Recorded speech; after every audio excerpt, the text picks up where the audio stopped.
Your voice, your opinion, your community. Fact TV, free speech, protected.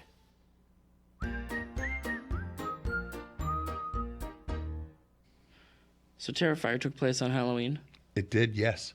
and Terrifier 2 took place on Halloween. Absolutely. So Terrifier 3, it should take place on Halloween, right? Don't be stupid. It takes place on Christmas. Why would you think Halloween? Oh. All this and more on Gory Story Time. Warning. Gory Story Time is a horror movie review show by a son and his dad who thought that letting his 5-year-old watch scary movies was acceptable. If you are offended by horror or talk about blood and gore by a child, or if you don't want horror movies from the 60s through today spoiled, then there is a remote stuck in your couch cushion next to potato chip crumbs. Use it. And of course, parental discretion is advised. Why? You didn't use any. Shut up and start the show.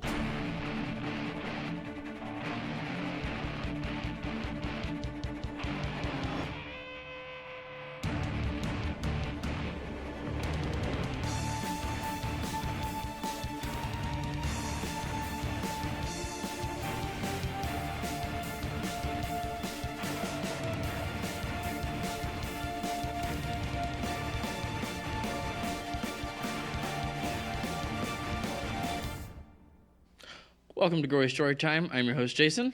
I'm his co-host and his father, Craig. And this week we are doing our final episode for the year. Yes. It's our Christmas episode, which is usually our final episode for the year. Usually. We try to find a Christmas horror movie. And seeing as we had done Terrifier and Terrifier 2. And Terrifier 3 just came out for Halloween as a Christmas movie. Right. Figured we might as well do it. Yes. Art the Santa. Art the Santa. Santa the Clown. Santa the Clown. And whatever. The Miles County Santa. Sure. Yeah, okay. Anywho, the basic premise is Art the Clown is in it. And he kills a bunch of people in interesting and violent, disgusting, vomitous ways. Oh, yeah, and the story comes back a little bit from the second one. Oh, yeah, it continues. And a story I didn't expect to be a story from the first At the same time, one. it continues the first movie a little bit. Yeah. The second movie, A lot. literally, it picks up where it left off, but not at the beginning. No. Like, partway into the movie, it picks up where we left off in the end of 2. No, but the beginning of the movie is new stuff. Is its own thing. It travels back and forth through time. But anywho. Yeah, as I assume Art can. Sure, why not? Probably. And he goes on a killing spree in a Santa suit, is the basic premise. He does. And the people from part 2 try to stop him again. Yeah. That's about everything without spoiling anything, right? Yeah, basically. Yeah, that's 100%.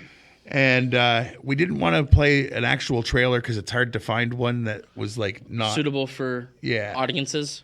So instead, we're just going to show you the teaser trailer that made us go, ooh, there's a new Terrifier movie and Santa's in it. Yes.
Yeah, So now you have seen nothing of the movie.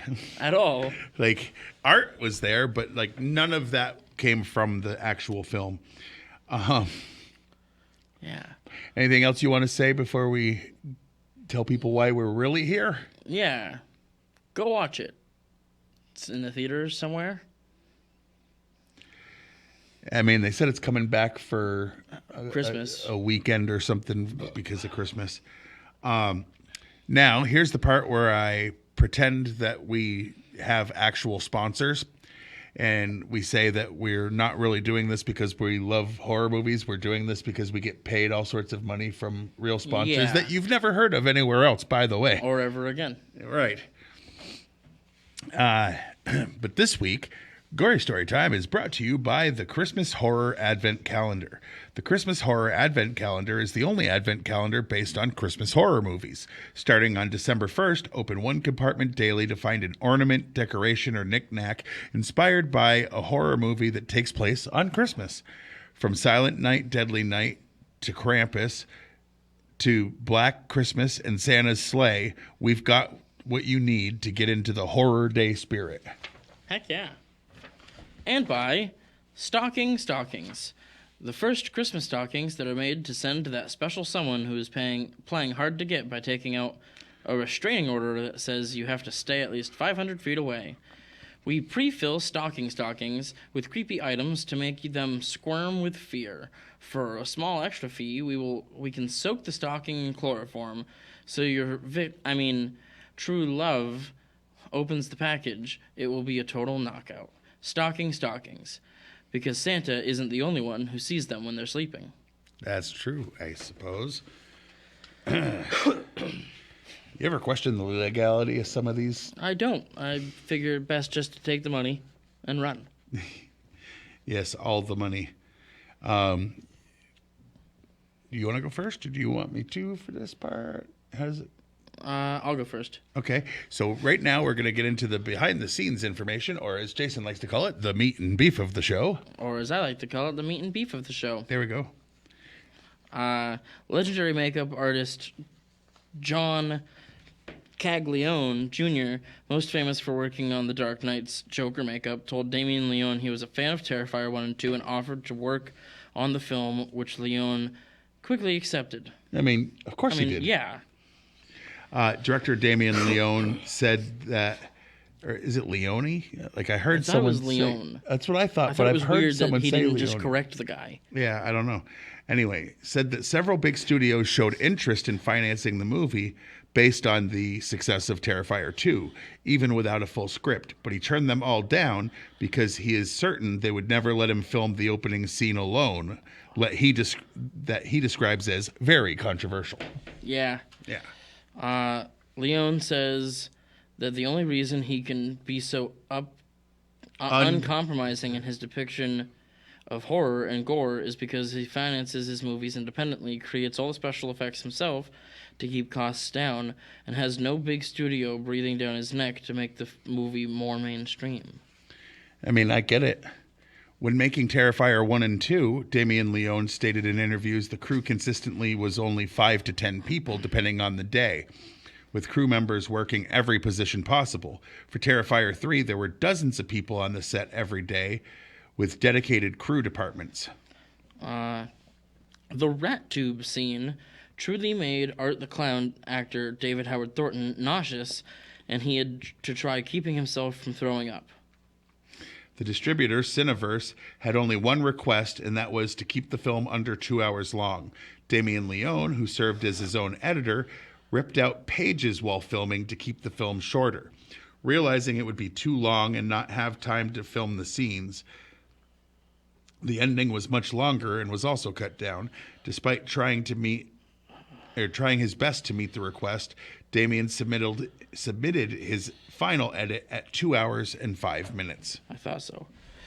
Towards the end of the film, where a woman is on a bus reading a book called The Ninth Circle, the author's picture is that of the film's costume designer, Olga Turka. In an interview, Damien Leone stated that it took 6 years to make Terrifier 2, as he and his producer Phil Falcone were doing every job on the production and underestimated how ambitious it would become to complete. With part 3,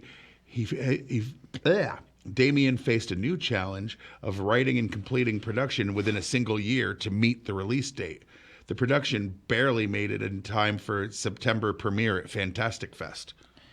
The first horror film since Saw 3 to receive the 18 rating in France, which means no one under 18 admitted, equivalent to NC-17 in the United States, except in the United States, it's 17. Anyway, Damien Leone said in several interviews that the Christmas theme was influenced by the 1972 film and 1989 TV series adaptations of Tales from the Crypt, both featuring a story called All Through the House about a mental patient dressed up as Santa on a killing spree. This is Leone's favorite version of a killer Santa, and the cold open of Terrifier is an homage to it. Oh, okay. Makes sense? Several homages from classic horror movies were in this film, including Art's face through the hole in the white door from The Shining. I recognize that. The window Art is sitting by in the rocking chair is the same as the Amityville window. Also a reference to a body propped up at a window in the original Black Christmas. Also, the shower scene for Psycho and Scarface. Yeah, it had a lot of references.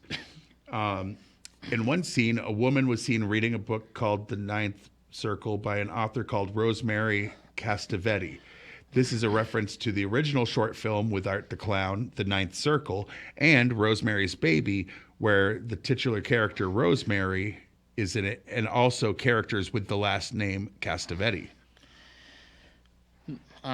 First film in the series not to feature special effects makeup done by Damien Leone. It outgrossed Terrifier 2 in its first weekend of release. Yeah. This is the second film under the film unrated by the MPA to open at number 1 at the box office in this 21st century after Renaissance, a film by Beyonce. 2 distribution sources noted that DreamWorks Animation and Universal's Wild Robot saw a noticeable bump and speculate that teenagers and young teens bought tickets to that film and then snuck into Terrifier 3. Yeah. The production used two makeup teams, Oscar-winning Tinsley Studio and the Tom Savini and Jason Baker-led Colossum Studios. Savini cameos in the film as a civilian witness on the news. I remember seeing him when he popped up. You said you didn't notice him, but I did. I didn't see him the first time through. I'll have to watch it again. But in an interview with the New York Post, Christian Tinsley and Jason Baker, the lead makeup artists on the film, said they used 55-gallon drums of blood, with 20 gallons being used just for the shower scene. The shower scene was the final sequence filmed in production, and they ran out of blood while shooting and had to go to local stores for supplies to make more. Wow. Frank Stallone was in talks to play Jesus, but turned it down. As in, like, Frank Stallone, like Sly's brother. Oh. He also he had a hit song that was on a Rocky soundtrack from, like, the first Rocky movie. Wow. Yeah. He's like a big Italian dude. He's literally... Didn't realize. Yeah. And Clint Howard is in this film. He's also been in Silent Night, Deadly Night 4 and Silent Night, Deadly Night 5, which featured a slasher killer dressed as Santa Claus, something this film pays homage to. Okay, that's not true. No, not in... Not in 4 or 5. Well, in Initiation, there was a killer Santa, but there was also like that weird brain thing. But we're not here to talk about that one. All right, I know you liked this movie, so what was your... Or wait, Rotten Tomatoes is a thing. Yes, they are. Aha. Yes. And they like to just take the critics' scores and boil it down to were they positive or negative, and then they give you the percentage of positive. That's the number that you find for each movie. Yes. What did the critics have this movie at? 77% of the critics liked this movie. All right.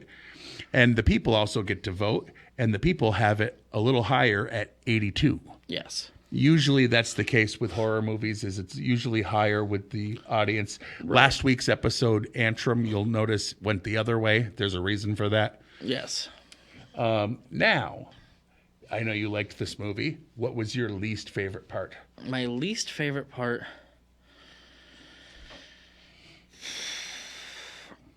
There's a major character who dies.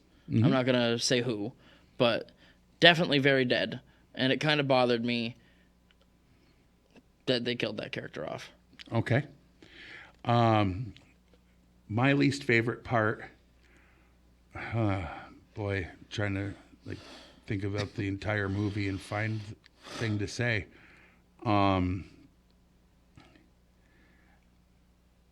Honestly, I would say that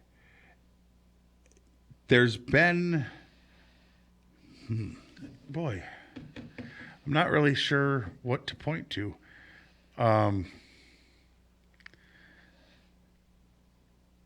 It's probably the fact that they haven't started filming the next one yet. Yeah. Yeah, what's your favorite part of this movie? My favorite part is the Christmas aspect. The fact that they went from... I just love horror movies at Christmas. Because they always do, oh, look, it's horror movie time. It's Halloween. Yeah. Oh, it's spooky. Ooh, okay, yeah. But enough of the spooky. Give me something good. Sure. All right. My favorite part was just, they upped the kills. Oh, yeah. I mean, there's a kill in the first one that I think hasn't been touched, to be completely honest. But they tried real hard and in this there was one to in the get second one that hasn't been there's two iconic ones. The one that involves salt. Oh. Yeah. The salt one. The salt and the second bleach, one. yeah. The upside down lady in the first one. Yeah. And this one's got the dude on the shower floor. Probably. Yeah. Maybe the box at the mall. That was more of a his biggest surprise. thing. That was more, I don't know. But there's a lot of good kills, but I don't think there's one. Maybe the one that almost made him vomit would be like a big one. That's but a big one, but I wasn't as impressed with it as I was hoping. yeah, that kill, there's I not mean. really like a huge standout. There's not one where you're like, oh, wow. Right. There's there just were, a bunch there were of like a bunch of really cool ones. Oh, yeah. Like, I'm not saying that they weren't cool. I'm just saying, like, there was, the other two each have one that stands out. Like, yeah, when I left, if I had gone to the theater for the first one or the second one, I would have come out talking about those two scenes. Right. This one doesn't have a specific one. This one I'd probably have been talking about the last closest. thing. I would say the opening. Yeah, the opening's great, but then it doesn't ever come back. And it also doesn't show some of... what they were going for. Right. And the ending, I mean, I'd probably be talking about, what the hell just happened? All right. On a scale of 1 to 10. Yes. I'm going to give this a 7.5. I don't think that it was as good as either of the other two. At times, I thought it was better in some ways. I liked the story. I liked the way that they were going with giving him a foe in the second one and continuing that he's got a foe that can actually, do something. fight him. Right. But, I mean, they didn't go special with the kills, like you said, and they have room for improvement. I'd be fine with him attacking on next Christmas. Now, I'm going to say probably an 8.5. I don't remember what I gave 1 and 2. I don't either. But I'm going to say 8.5. Honestly, I think this did something that 2 needed to do. Keeping it at about 2 hours was right. Remember? Oh, yeah. One of my biggest complaints about part 2 was it was about 25 minutes too long. Yeah. This one, they cut out those 25 minutes. But the first one, it felt like was over in no time because it was less than 2 hours. Right. And it's like, give me some kills. But the 2.5 was too much. It was a little too much. This was probably about right. Honestly, with the guy ripping out pages and pages from the script while he's shooting, it's like, I kind of want those deleted scenes. And I do like the scene, the story this time around. And when part 4 comes out, we'll definitely be looking to watch come and do that. Yeah. All right. So, well, stuff. Oh, what? before that, Oh, this is our last episode of the year. And, Yes. This is our Christmas episode. So definitely Merry Christmas. Yes, Merry Christmas And- to those who don't celebrate Christmas. Happy whatever holiday Whatever you it do. is, exactly. And, I mean, it's been great. Yeah. It's not done.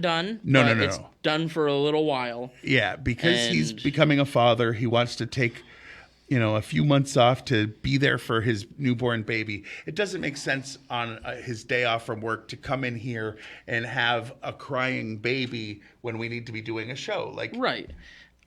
And It's just- I'd rather it's not fair probably to the just be kid. home with the kid, Yeah. so he doesn't have to go through that. but in the interim, I will be coming in to the studio and uploading old episodes that we haven't put onto YouTube Yes. yet. Gonna make some of them into have some shorts and stuff. So we gonna will keep putting engaging with you. We'll keep doing stuff. Heck, maybe we'll see about doing a live or something and talk about some stuff because we could do that It's from possible. home. Yeah. But we just won't have any new episodes. We'll just have old ones going up that you haven't seen before. Yeah. And, give us 4 or 5 months and we'll be back. We will. We don't intend on stopping this show. We've been doing it since he was 13. 13? Yeah. And he's 23. So, but, the kid's got to come first. Absolutely. So now the stuff on the side. Yeah. You can watch this show on Fact TV channel 1082, Thursdays at 8:30 p.m. and Fridays at 7 p.m. You can like us on Facebook, and by us, I mean Gory Story Time and Fact TV. Yes. You can go to factdate.com, watch a bunch of the back episodes of this, as well as many other pieces of entertainment that they've recorded over the years. And you can follow us on X. I'm at Craig Jakes, all one word, all lowercase. I'm at Jiggly Firmbrain. I only tweet things that he says that I find funny in or out of context, usually out of context. And then go to YouTube, type in Gory Story Time. The 2 channels that'll pop up is the Gory Story Time channel. Please give a like, subscribe, thumbs up, all the notifications, Yep. whatever. To keep following when we'll let you know when new things are coming. Absolutely. Also, we are the other one that'll pop up is Fact TV. Give them a like, subscribe. They've Absolutely. let us do this for a decade, and like I said, we're not done. We're just pausing for family stuff. Yes. So Until next time, until next time, I have been your host, Jason. I'm his co-host and father, Craig, and sweet dreams.